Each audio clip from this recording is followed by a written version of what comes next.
Ang pagsunod po sa kalooban ng Diyos ay parang isang switch.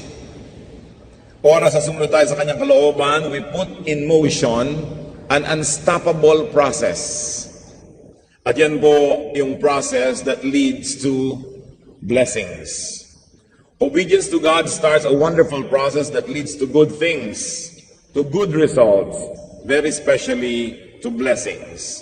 What follows obedience? At yan po ang pamagat ng ating pag-aaral ngayon, blessings for obedience.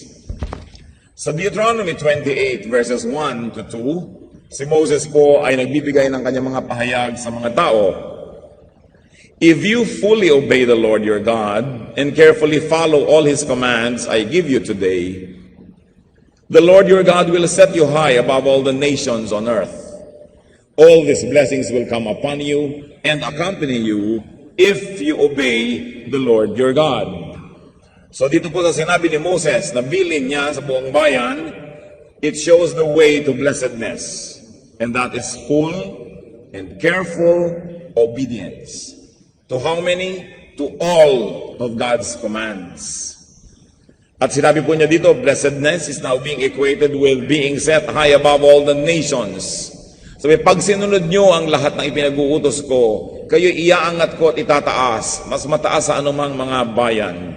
Of course, it goes without saying that we are being, as a nation of God, as a people of God, set above all disobedient nations or disobedient races. At habang ito po ay totoo on a national level, that if the nation of Israel obeyed God, the Lord would give them honor. It may also be true and applicable on a personal scale. The beautiful thing about God's Word is that it may be universally applied, but it can also, very especially, be locally claimed or be personally claimed. Kaya yun kung promise sa bayan ay maaari maging promise din sa isang tao kung yung iniuutos sa bayan ay gagawin ng isang individual na tao. Now, what are the forms of blessedness? Deuteronomy 28, 3-8. You will be blessed in the city and blessed in the country. The fruit of your womb will be blessed, and the crops of your land, and the young of your livestock, the calves of your herds, and the lambs of your flocks. Your basket and your kneading trough will be blessed. You will be blessed when you come in, and blessed when you go out. The Lord will grant that the enemies who rise up against you will be defeated before you. They will come at you from one direction, but flee from you in 7. The Lord will send a blessing on your barns and on everything you put your hand to. The Lord your God will bless you in the land He is giving you. Napaka-powerful na mga salita. That blessings will be everywhere. Ipinangako, in childbearing, sabi, the Lord will bless the fruit of your womb. In agriculture and industry and production, in matters of food supply and abundance, in all directions where they're coming in or going out, arriving or departing. And the Lord also promised victory against enemies, enemies of the nation and personal enemies. The Lord in fact promised that blessings will be in everything touched by the obedient people of God. Kahit anong hipuin mo, sabing ganoon, magtatagumpay. Ano man ang iyong gawin, magbubunga ng mabuti. Kahit saan kalumingon, sumuot, pumunta, susundan ka ng grasya kapag ikaw ay sumusunod sa Panginoon. Natural ang sumusunod sa Diyos, ang kasunod nun, grasya. Ang sumusunod siyempre sa masama, sa demonyo, ang kasunod nun ay mga problema, mga kabiguan, even judgment. Deuteronomy 28, 9-11. The Lord will establish you as His holy people, as He promised you on oath, if you keep the commands of the Lord your God and walk in His ways. Nakita niyo po, ang salita lang ng Panginoon, sapat na pero meron pang oath, may kasama pang sumpa. Kaya doble-doble po ang ating garantiya ng pagpapala. Then all the peoples on earth will see that you are called by my name, or by the name of the Lord, and they will fear you. The Lord will grant you abundant prosperity in the fruit of your womb, the young of your livestock, and the crops of your ground, in the land He swore to your forefathers to give you. Ang dami-dami po mga seminar, mga libro, mga kung ano-anong kurso on how to make money, how to become rich, how to be prosperous, how to succeed, how to win friends and influence people and all these kind of things. Pero yun pala nandito lamang sa Deuteronomy ang sikreto ng pagpapala, ng abundance, success, victory, strength, and that is in obedience.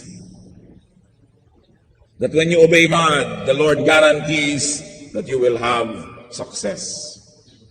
So what is the blessing here? That the Lord will identify you as His people if you obey Him. Sobra kanyang bibigyan ng pagpapala na hindi maiiwasang malaman ng mga tao sa paligid mo na ikaw'y pinagpapala na anak ka nga ng Diyos. That people will see that you are indeed blessed, and therefore, because you are identified with God, people will fear you. Sasabihin nila, huwag nating kalabanin ito, pinagpapala ito ng Diyos. Huwag nating sasalungatin, huwag nating pahirapan, huwag nating saktan, huwag nating pag-usapan ng masama. Kasi obviously, ay siya'y pinagpapala ng Diyos sa dami ng dumarating sa kanyang mga patunay. Deuteronomy 28:12-13. The Lord will open the heavens, the storehouse of His bounty, to send rain on your land in season. It's important to send rain in season. Dahil pagka yung ulan ay wala sa panahon, baka ang nangyayari, dilubyo, hirap. Pero yung tamang-tama lang sa pangangailangan ng mga halaman, in season. And to bless all the work of your hands. Can you imagine that the Lord will bless all the work of your hands? Pag nagluto ka, tamang-tama, hindi hilaw, hindi sunog. Pag meron kang ginawang piece of art, ang ganda-ganda. Pag meron kang ginawang negosyo, ipinataw mong yung kamay sa mga gulay, ay ito'y nagiging mabili at kumikita ka. Pag nagtanim ka, tutubo. Pag may nililinis ka, lumilinis ka. Pag may inaalaga kang may sakit, gagaling. Sabi, the Lord will bless all the work of your hands. You will lend to many nations, but will borrow from none. The Lord will make you the head, not the tail. If you pay attention to the commands of the Lord your God that I give you this day and carefully follow them, you will always be at the top, never at the bottom. So nakita po natin ang mga pangako ng Diyos, blessings in forms of rain. Rain is not bad weather. There is no such thing as bad weather. Lahat po ng uri ng klima at panahon ay nagmumula sa Diyos kahit pakidlat. Huwag ka lang ang tamaan. Pero kung tinamaan ka, walang personalan, nakakalat ka siguro. Yung kidlat, it recharges the air, the atmosphere with electrons. It is good. Yung ulan, it replenishes the water supply of the planet. I wonder why we have to call it bad weather. Subukan mo hindi umulan kahit kailan. Pati ang bagyo, nililinis niya ang maraming bagay. Pati ang mga punong natutumba, mga sangang natatanggal kasi mahina na yung sanga o matanda na, dapat nang i-retire, dapat nang tanggalin kasi yung matibay na sanga, hindi naman natatanggal yan ng hangin. At yung mga punong hindi matibay, hindi rin yung magtatagal, nabubunot ng bagyo. Pero yung matitibay, hindi. In other words, it's a process of renewal.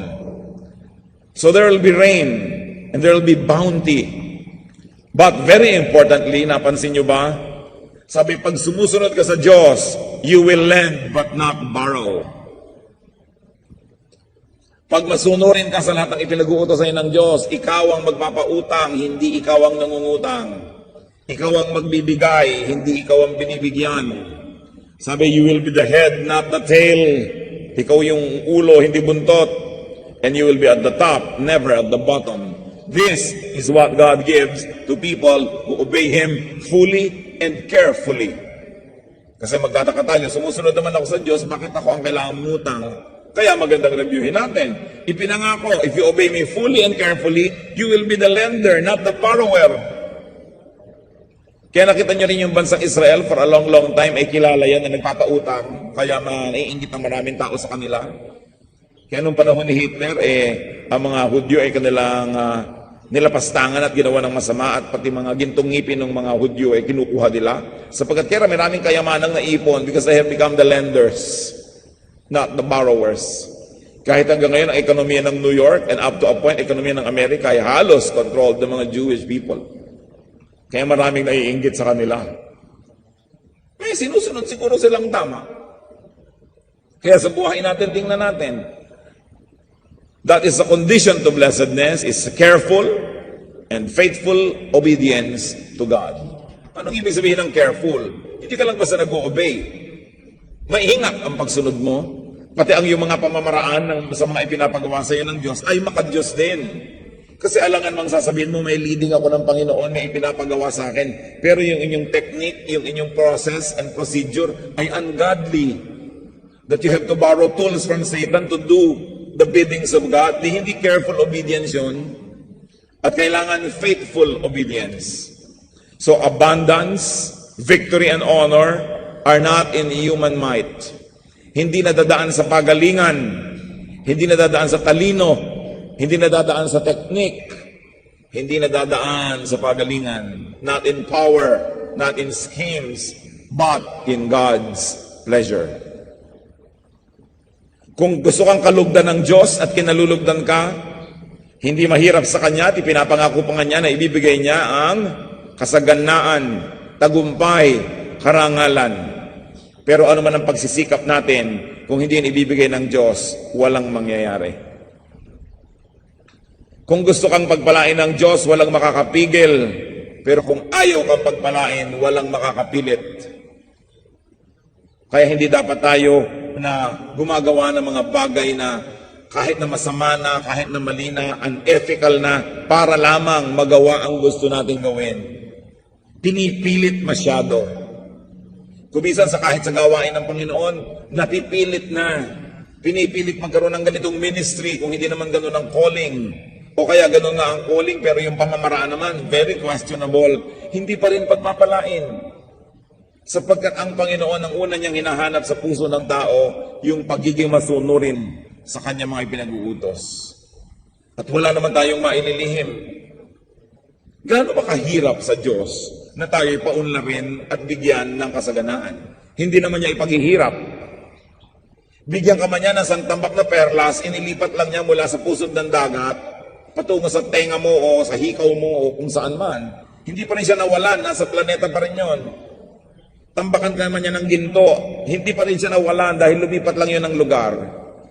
Bigyan ka man niya ng malaking bahay, hindi siya mawawalan kasi yung batong gawa mo ng bahay, kahoy, semento, kung saan-saan lang kinuha sa planeta, inipon lang naging bahay mo, pero walang nawala sa planeta.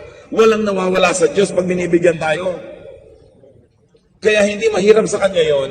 Ang tanong sa atin ay, bakit hindi tayo binibigyan? Yun ang dapat nating itanong. Hindi naman natin pwedeng paratangan ng Diyos na maramot. Hindi naman natin siya pwedeng paratangan na kuripot.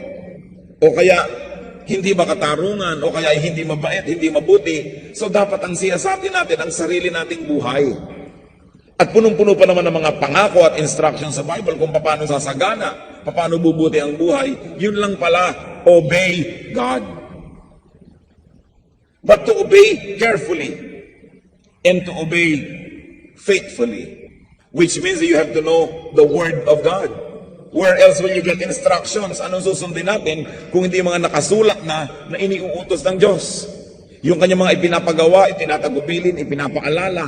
Dapat nating alamin, dibdibin. Yung iba hanap ng mga manual, mga kung ano-anong ina-attendan, mga seminar na ang mamahal, aatin ka, magbabayad ka ng 5,000 pesos para lang umattend ng seminar maghapon dahil merong isang self-styled, successful businessman na magbibigay sa'yo ng tips how to be successful. Paano ka magiging successful kung kukupihin mo siya? Iba naman ang kalagayan niya, ibang kanyang panahon, iba ang kanyang konteksto. Samantalang nandun sa Bible, ang napakaraming utos ng Diyos na dapat alamin at sundin. At pag sinunod natin, Diyos na ang bahala kung paano niya tayo papaunlarin. Siya ang nagbibigay sa atin ng mga ideya, nagbibigay sa atin ng mga pamamaraan at nagbubukas ng mga pinto para ang pagpapala ay ating matagpuan. So God grants these very good things, abundance, victory, and honor to those who obey Him. And not only obey, brothers and sisters, but to those who delight to obey Him. Kayo na magulang, kayo na superior, kayo na employer, sinusunod siguro kayo ng inyong mga subordinates. Pero iba naman yung kasiyahan nyo pag nakikita nyo na siya may nasisiyahang sumunod. At hindi yung kaladkad at ang bigat-bigat para lang sumunod o nakasimangot o wala man lang cheerfulness. So God grants these good things to those who carefully obey Him. Magtataka kami mga Christians, Kristiyano talaga. Alam na alam nilang Christian sila, pero ang dami nilang areas of life na talagang alam na alam din nilang hindi sila sumusunod sa Diyos.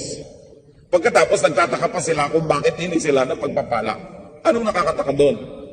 Ang bilin, faithful and full obedience. Why will you be blessed when you obey God? Because God is correct all the time. Because His ways are true and good. So it becomes automatic that His ways work. Kaya yung kanyang pamamaraan ang ating sundin.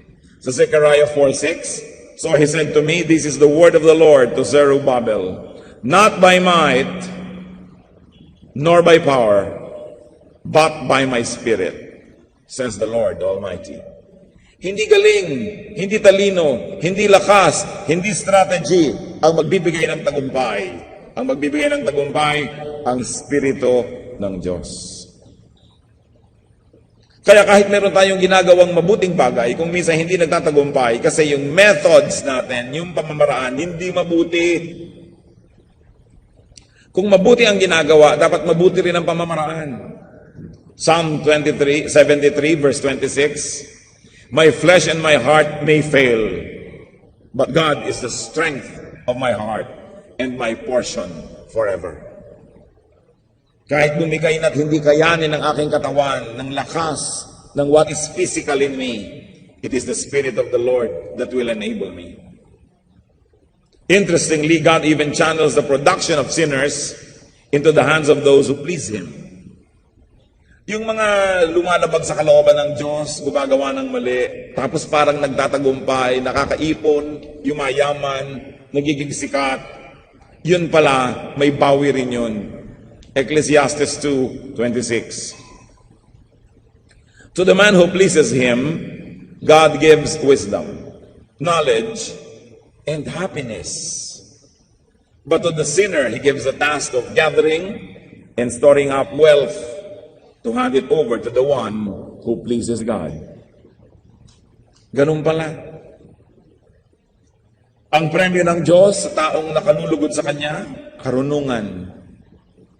Karunungan ang ending happiness. Kasi marunong ka pala, ba't ka malungkot? Dapat yung karunungan mo, ang nagiging ending yan, sumasaya ka. Kasi kung minsan yung karunungan sa mali ginagamit, kalungkutan din ang bunga.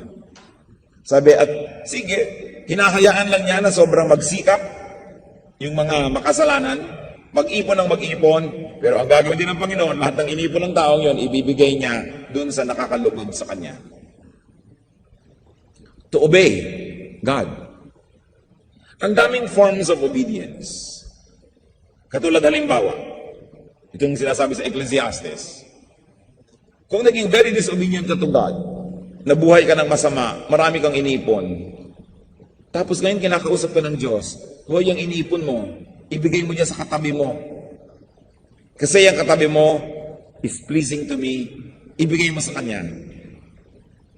Kung yun ay dumarating sa iyong puso, para mangyari yun, di ba kailangan sumunod ka? At pag sumunod ka na, di obedient ka na. Kahit siguro binigay mo sa Kanya, yung pinabibigyan na walang ka na, dahil naging obedient ka sa Lord, ngayon ka mag-uubisang tumanggap talaga ng para sa iyo. Nangyayari yun eh. Nangyayari yun. May mga tao na ang tagal-tagal-tagal nila nagsisikap, nag-iipon yung pala para sa iba yun. Ipapabigay pala nila sa kanila ni Lord yun sa isang charity, sa isang makabuluhang gawain, sa isang importanteng misyon, kaya pala sila hinayaan lamang. Pero kung ipagkakait nila yon, patuloy na meron silang bagay na gano'n, pero hindi nila ma-enjoy because they will not have happiness. They will only have an accumulated asset, but not happiness. So dapat marunong tayong mag-obey. Obey God, obey God's decrees, obey God's commands. Marami pong form ang commands. At ang pinakamalinaw na dapat sundin yung commands that are written in the Bible. Sa Deuteronomy 11:26 to 28, see, I am setting before you today a blessing and a curse. Ganoon naman si Lord, laging kompleto, both sides, may balance. May blessing, pero meron ding curse. The blessing, if you obey the commands of the Lord your God that I am giving you today. The curse, if you disobey the commands of the Lord your God and turn away from the what? From the way that I command you today by following other gods which you have not known. Commands. Sabi, sundin mo lahat ang ibibigay sa'yo at nakasulat naman. Pero may sumpa pag hindi mo sinunod. Laging malinaw ang pili. Right or wrong.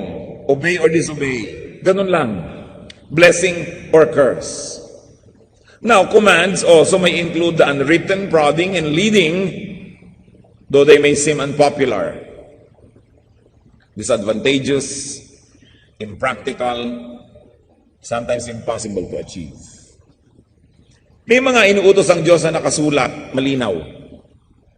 Pero ang Diyos hanggang ngayon, kinakausap pa rin niya tayo.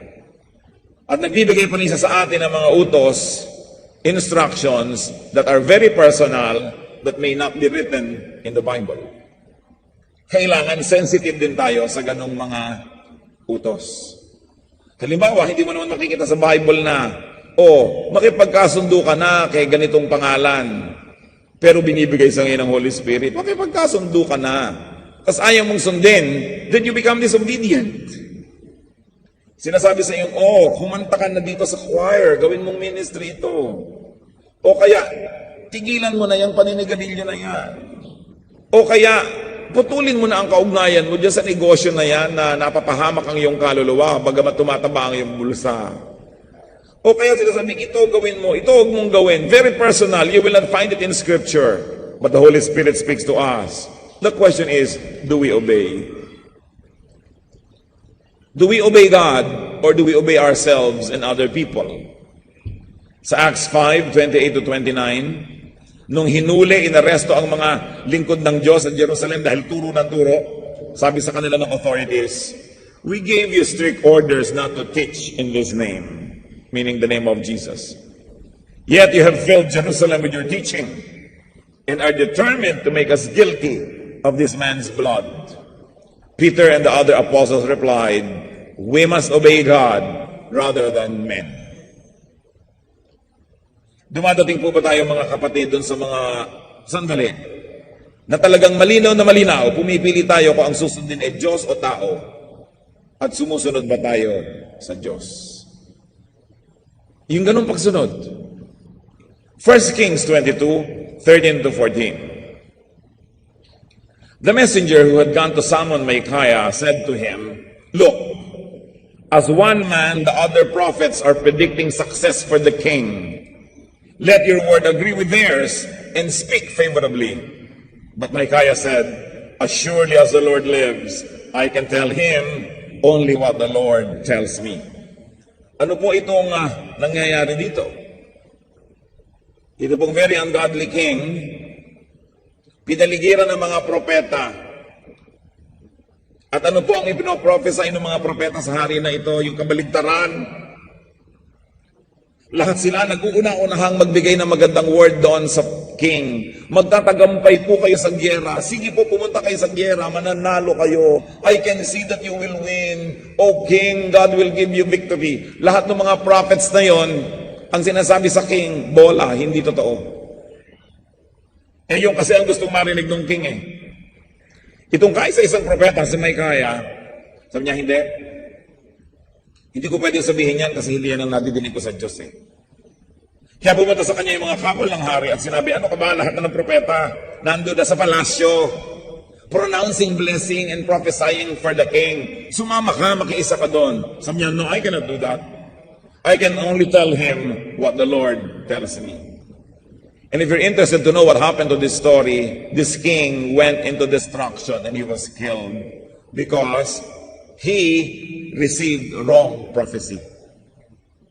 Dahil eager na eager yung mga prophet na magsip-sip sa kanya, magpalakas, kumain ng lible sa palasyo, mag-prophesy na mag-prophesy, maglayhan ng maylayhan sa king.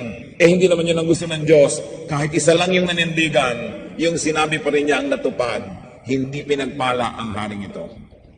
A fake company of prophets.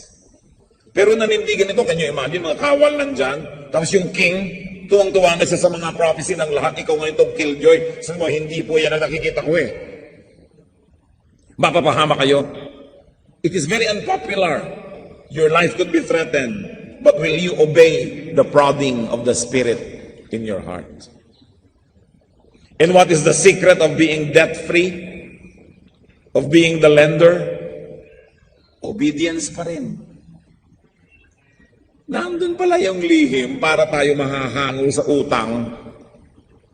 At paano tayo makakaiwas sa lagi nilang namungutang at lagi nilang kinakapos? Siyempre, pag nangungutang ka, nawawala ka na ng dignity. Kahit hindi nakakatawa yung joke nung inuutangan mo, tawa ka ng tawa. Kahit na hindi maganda yung anak niya, ang ganda-ganda mo naman. Sabi mo doon sa bata, pero gusto mong labukutin ang mukha niya pag hindi nakatingin yung inuutangan mo. Umagang-umaga, nagkakakanta ka ng happy birthday sa kanyang tarangkahan. Dahil may utang ka eh. Mahirap yung may utang, sunod-sunuran ka lamang. Sabi ni Lord, bakit di ako sundin nyo? Para hindi nyo kailangan maging sunod-sunuran sa tao. Gaano kahirap para sa Diyos sa pagpalain ka? Meron bang imposible sa Diyos? Ngayon, tayo ang dahilan. Dapat nating i-x-ray, i-ultrasound ang ating puso. Buksan, tingnan, ano ba ang laman mo na disobedience at ikaw tuloy itong maraming utang. Bakit kailangan mangyari sa'yo yan? Eh mayaman naman ang iyong Diyos. Mahal ka naman niya. Hindi naman niya ipaghihirap na bigyan ka. Surely nothing is wrong with God. But something is wrong with you. With me. With us. Kung tayo hindi tumatanggap ng pagpapala. Ando na, nakaparada na, gustong-gusto nang ibigay, eh hindi ka readyng tumanggap. Paano ba yun? Deuteronomy 28:12, the Lord will open the heavens, the storehouse of His bounty, to send rain on your land in season, and to bless all the work of your hands. You will lend to many nations, but will not borrow, but will borrow from none. Mga kapatid, kung kayo nagnenegosyo, therefore there is the work of your hand, whatever it is, maybe the work of your brain, the work of your body. Mahirap ba sa Diyos sa pagpalain ng negosyo niya? Mahirap ba sa Diyos na kung nagtitinda kayo, eh pupuntahin niya lahat yung bibili sa inyo, ubus na yung tinda ninyo, ay yung iba yung nangangalahati pa lang. Sabi, you will be the top, not the bottom. You will be the first, not the last. Kung nagtitinda ba kayo ng espasol, mahirap ba yung espasol yung ang maubos? Una. Kung nagtatanim kayo, mahirap ba sa Panginoon na palayasin ang mga salot at peste at paulanin at patabain ang lupa at payamanin ang inyong mga tanim? Kung meron kayong anumang uri ng itinitinda, services or goods, mahirap pa sa Diyos na ipunin lahat yung mga customer at papuntahin sa inyo. Kung yung mga bumibili sa inyo on credit, magbabayad lang ng konti, mahirap pa sa Diyos na ibigay sa kanila ideya, o unahin mong bayaran tong si Kristiyano, saka mo na bayaran yung iba mong supplier, ito nang unahin. Mahirap pang ilagay sa isip niya yun. Yung mga gustong magbigay sa inyo ng napakagandang mga terms, mahirap bang mangyari sa Diyos na hipuin ang kanilang puso? Kung may negosyo kayo at hirap na hirap kayong paangatin ito, mag-isip-isip kayo. Kasi gusto naman ng Diyos na gawin yun. Ano sa ating pamamaraan ang humahadlang? Bakit pagod ka na kung minsan hindi ka na halos matulog, hirap na hirap ka na, wala pa rin. Samantalang sabi ni Lord, everything you touch will be blessed. Ano ang hadlang? Dapat mag-isip. See, test, check if you are blessed, if you are prosperous, victorious, and honored. Pag kami nakakalaban at kumakalaban sa iyo, lalo talagang silang may kasalanan, mahirap ba sa Diyos na puksain sila? O nakikita mo natin laging sila ang nananalo, tayo ang napupuksa, baka may problema tayo. If you are blessed, prosperous, victorious, thank God and share with people. Be good. But if you are constantly not receiving such blessing, If you are constantly not the lender but the borrower, check your obedience. Dapat tayong matuto. Sabi sa 2 Timothy 3:16 to 17, all scripture is God-breathed and is useful for, church, read aloud, teaching, rebuking, correcting, and training in righteousness. Kaya natin binabasa anumang scripture because it is good for teaching, for rebuking, correcting, and training in righteousness, so that the man of God may be thoroughly equipped for every good work. Kaya natin binasa ngayon ang Deuteronomy. Sabi, if you follow other gods, I'm going to curse you. Baligtad ng mga pangako kong ibibigay. Hindi ka magtatagumpay. Hirap na hirap ka. Kulang at kulang if you follow other gods. So kung may nakakaranas sa atin ng wala ng katapusang kulang, lagi nilang bigo, mag-isip-isip tayo. Baka kahit akala natin Christian tayo, may iba pa tala tayong Diyos-Diyosa na sinusunod. Baka tao yun, baka isang pangarap, o isang masamang ugali. Sabi ganon, huwag kayong susunod sa mga bago, di nyo kilalang mga Diyos-Diyosan. Ang Diyos ng iyong mga ninuno ay subok na. Huwag na kayong mag-isip ng kung ano-ano pa. How do we apply this? Meron palang mga pinagpapala ang Diyos na ganon. Kung anong hipuin, umuunlad. Kahit anong gawin, nagtatagumpay. Kung hindi mo siya nakita 1 year ago at nakita mo uli ngayon, may bagong blessing sa buhay niya. Siguro gumanda siya lalo. O habang tumatanday, lalong nagmumukha pang relaxed at bata. Maaring nung isang beses mong huling nakita, meron lang siyang isang bisikleta. Ngayon, meron na siyang 3. Maaari na may maliit lang siyang bahay. Ito yung nakikita mo every 6 months may bago. Pwede pala yun na kahit anong hipuin ng tao nagiging matagumpay, dumadami, umuunlad, kung kinakasihan siya ng Diyos. Nakakalungkot yung taong hindi mo nakita ng matagal, nang makita mo wala man lang asenso o kaya umatras pa. Pero yung wow, ting darating ka may bago. Baka may bagong blessing na naman. Recognize godly people who are obviously being blessed by God.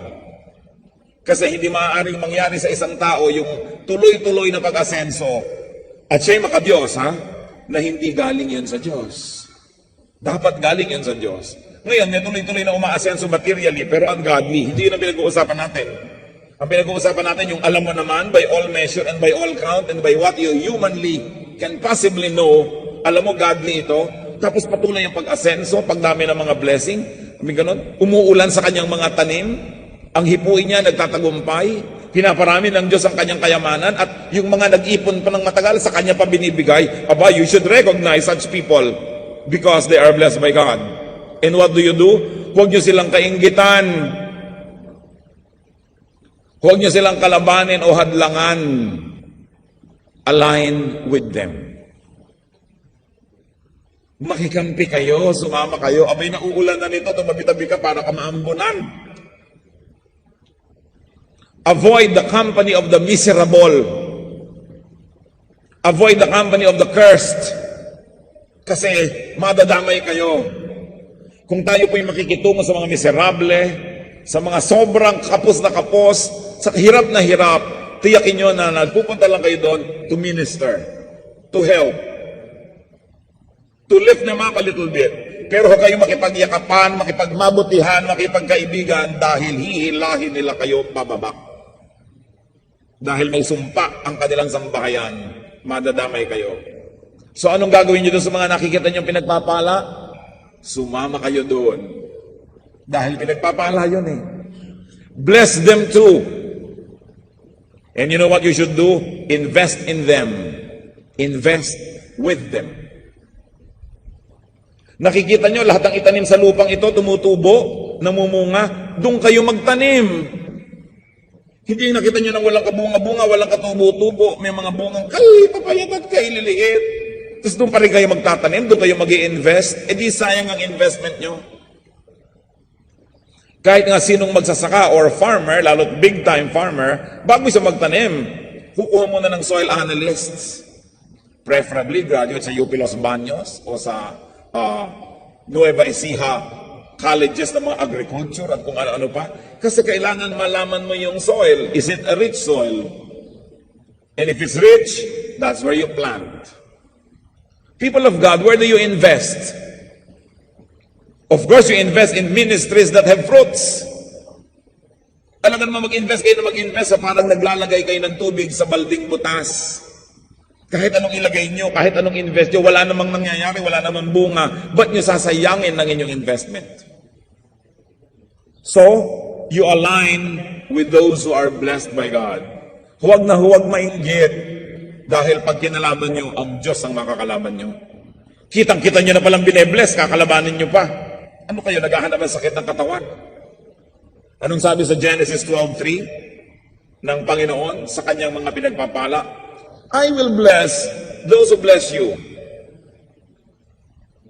And whoever curses you, I will curse. And all peoples on earth will be blessed through you. So dahil mahal kita, dahil pinagpapala kita, ang magpala sa iyo, pagpapalain ko rin. Ang sumumpa sa iyo, susumpain ko. Ang kaibigan mo ay kaibigan ko. Ang lumalaban sa iyo, ako ang kalaban. Yan ang sinasabi ng Panginoon sa mga pinagpapala niya. Kaya mag-ingat-ingat tayo na hindi tayo nagiging masama o maiinggitin pag may pinagpapala. Matuwa ka't may pinagpapala, baka maambunan ka pa't mabigyan. Kung yan naghirap ng naghirap, pas mahirap kesa sa iyo, di ikaw pang magbibigay dyan, ba't hindi ka matutuwa kung pinagpapala yan? Kaya yung inggit, napakasama. Napakaraming mga magkakapatid, magkakaibigan at magkakapatid sa Panginoon nagkakasiraan dahil sa inggit. Dahil nakikita ka ba, nagkakaroon ito, ba't ako wala? Nagkakaroon siya, ba't ako wala? Ang tanungin mo ang sarili mo, ba't di ka binibigyan ng Diyos?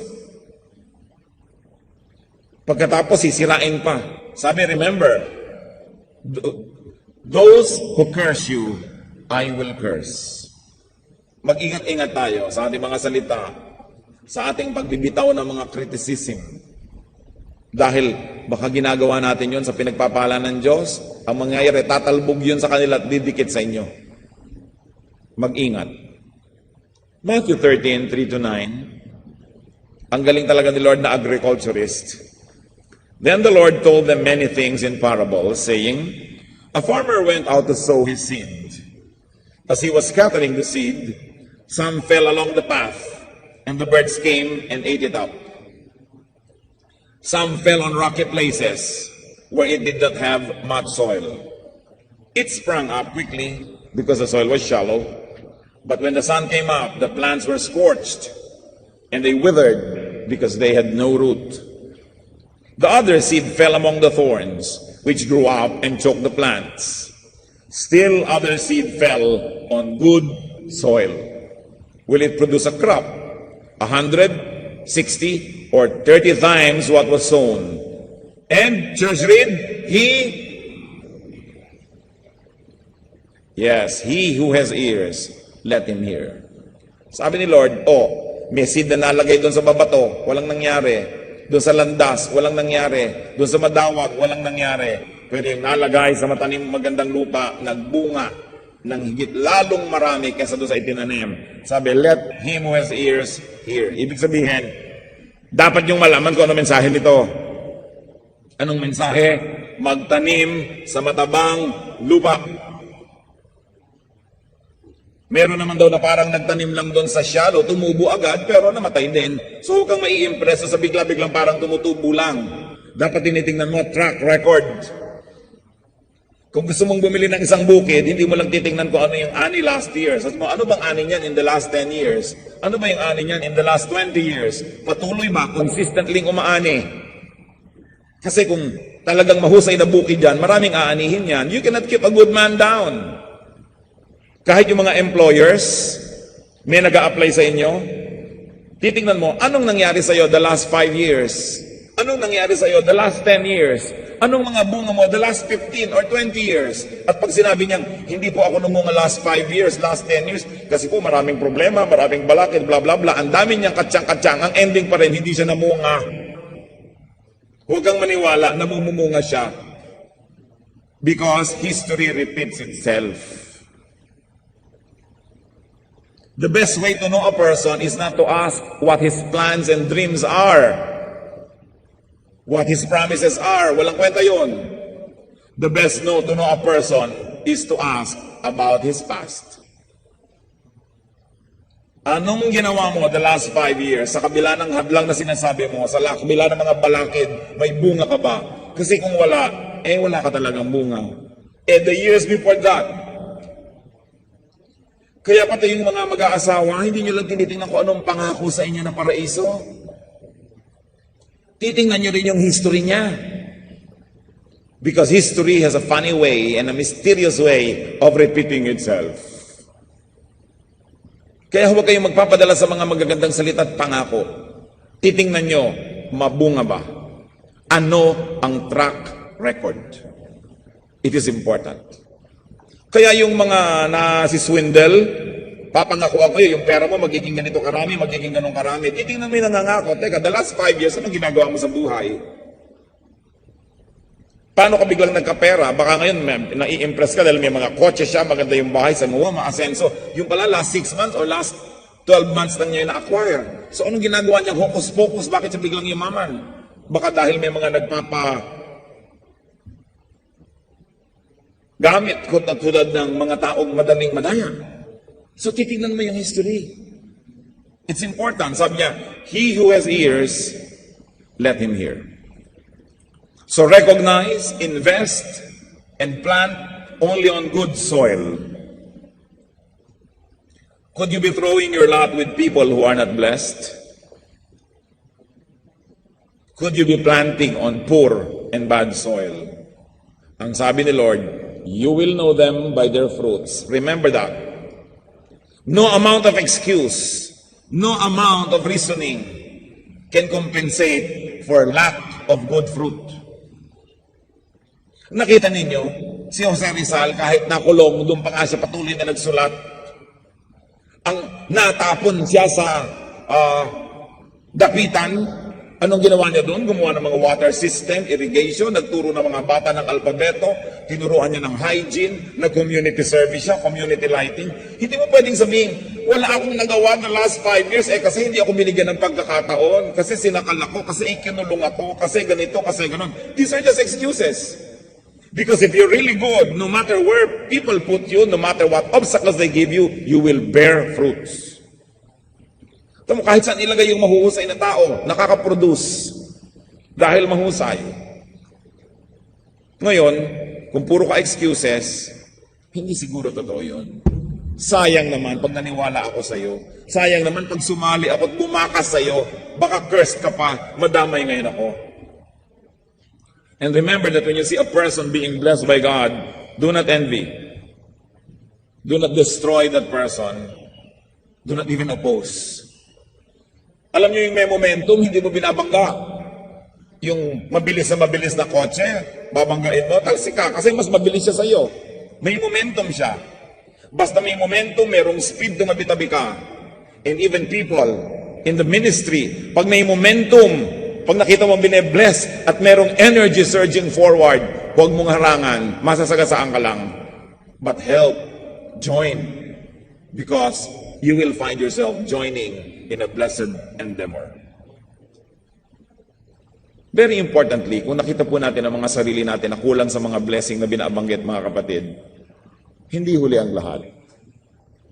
Because though some of us may not have been fruitful soils, through obedience, you can reverse that and be a good soil yourself. Ang mahalaga lang mag-obey. Obey God and be blessed.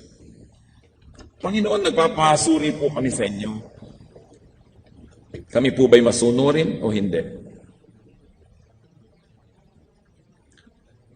Kayo na ang nagsabi, you will know them by their fruits. Nawa masuri namin yung fruits namin, fruits ng buhay namin, fruits ng ministry, at masuri namin kung kami obedient or not.